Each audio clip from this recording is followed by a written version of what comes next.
नमस्कार, city post live में आपका स्वागत है। मैं हूं अनुराग। चिराग पासवान दुविधा में फंस गए हैं। चाचा ने फंसा दिया है। चाचा ने 5 सांसदों को लेकर अपना अलग गुट बना लिया है। चिराग पासवान भले ही ये दावा कर रहे हैं कि जो चाचा पशुपति कुमार पारस एलजेपी के राष्ट्रीय अध्यक्ष बन गए हैं वो अवैध है, बिल्कुल गलत है, और चिराग पासवान चाचा के खिलाफ अपनी लड़ाई जारी रखे हुए। इस बीच चिराग पासवान का एक बड़ा बयान सामने आया है जिसके बारे में हम आपको बताने जा रहे हैं। चिराग पासवान ने एक न्यूज़ एजेंसी के हवाले से ये बयान दिया है। न्यूज़ एजेंसी के हवाले से ये जो बयान हम आपको बताने जा रहे हैं, बड़ी खबर बताने जा रहे हैं। चिराग पासवान ने बड़ा दावा किया है। चिराग पासवान भले ही दुविधा में फंसे हुए हैं परिवार के बीच, पार्टी के बीच, और पार्टी को अपने पक्ष में रखने की कवायद में वो जुटे हुए हैं, लेकिन इस बीच उन्होंने बिहार सरकार के बारे में एक बड़ा बयान दिया है। बड़ी खबर हम आपको बता रहे हैं। चिराग पासवान ने जो कहा है कि बिहार की सरकार चल रही है, बिहार में जो वर्तमान सरकार है वो बहुत आगे तक नहीं जाने वाली है। चिराग पासवान ने दावा किया है कि बिहार सरकार लोकसभा चुनाव के पहले गिर जाएगी। यानी आपको बताएं कि 2024 में लोकसभा चुनाव है और चिराग पासवान का दावा है कि 2024 के पहले ही बिहार की नीतीश सरकार गिर जाएगी। चिराग पासवान ने ये बड़ा दावा किया है।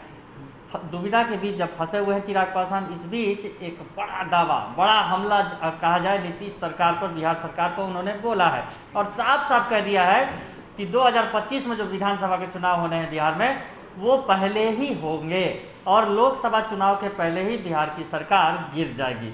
बड़ा दावा है चिराग पासवान का।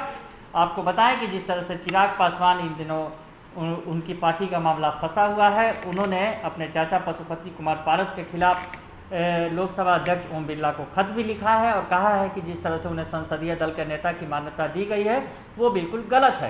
पार्टी का जो संविधान कहता है उसके मुताबिक जो है पार्टी के द्वारा चुने गए जो नेता होते हैं उन्हें ही संसदीय दल का नेता के तौर पर चुना जाता है। ये तमाम बातें उन्होंने स्पष्टीकरण दी हैं ओम बिरला को, जो लोकसभा अध्यक्ष हैं। और चिराग पासवान ने कहा है कि पार्टी का संविधान समझने के बाद लोकसभा अध्यक्ष जरूर इस मामले में आगे की कार्रवाई करेंगे।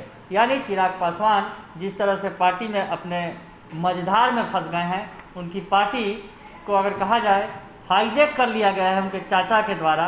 हालांकि चाचा का दावा है, अब वो राष्ट्रीय अध्यक्ष भी बन चुके हैं और उनका कहना है कि पार्टी के तमाम जो कार्यकर्ता और नेता उनके साथ खड़े हैं।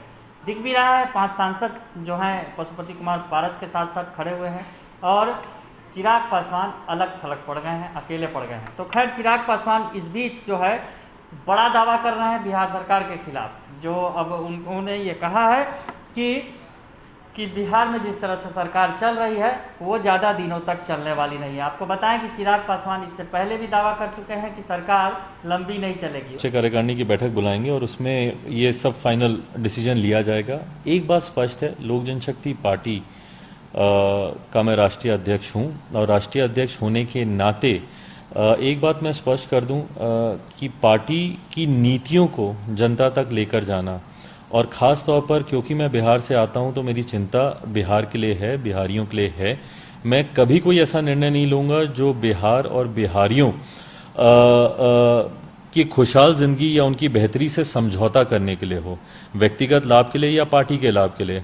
इससे पहले भी 2005 में भी पार्टी की टूट हुई, पार्टी खत्म हुई, पार्टी को टूटना पड़ा, तो भी हमने उसको स्वीकार किया, पर पापा ने तब भी कोई समझौता नहीं किया था। और वही बात मैं आज रखता हूं, मैं कोई ऐसा समझौता नहीं करूंगा जो मेरी नीति, मेरे सिद्धांत और जो पार्टी के विचार हैं, जो पापा के सपने थे, उससे समझौता हो।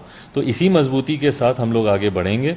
आने वाले समय में अलायंस का क्या स्वरूप होगा ये पार्टी की राष्ट्रीय कार्यकारिणी में डिसीजन लिया जाएगा। यकीनन एक बार हम लोग ने ज़रूर अकेले हम लोगों ने चुनाव लड़ा, बट आने वाले समय में जिस तरीके से गठबंधन राजनीति का ये दौर चल रहा है, तो आने वाले समय में ज़रूर लोक जनशक्ति पार्टी अगले विधानसभा के चुनाव, जो कि मैं मान के चलता हूं कि अगले लोकसभा के चुनाव से पहले बिहार के विधानसभा के चुनाव होंगे, उसमें पार्टी का या गठबंधन का क्या स्वरूप होगा ये बहुत जल्दी आने वाले दिनों में इसको डिसाइड कर लिया जाएगा। आखिरी सवाल है, क्या आपको लगता है कि आप केंद्र में मंत्री बन जाएंगे? उसके अलावा चिराग पासवान ही नहीं, अगर बात करें आरजेडी की तरफ से भी बयान आते रहे थे कि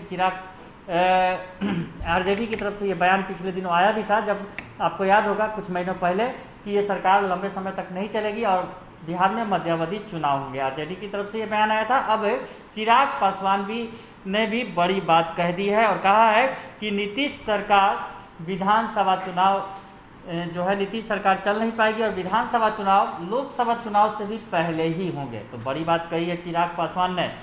और अब जो जिस तरह से चाचा भतीजे का विवाद चल रहा है, उस बीच चिराग पासवान ने जो ये बड़ा बयान दिया है, अब देखना होगा उसके आखिर मायने क्या है। चिराग पासवान किस आधार पर किस तरह से कह रहे हैं, बल्कि जबकि वो खुद मझधार में फंसे हैं, उनकी पार्टी की नैया फंसी हुई है।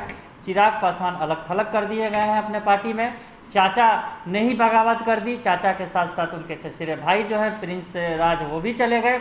और बात करें तो अगर बाकी के सांसद जो हैं उनके चंदन सिंह हो या फिर बीणा सिंह और उसके अलावा चौधरी महबूब अली कैसर, तमाम नेता उनका साथ छोड़ गए।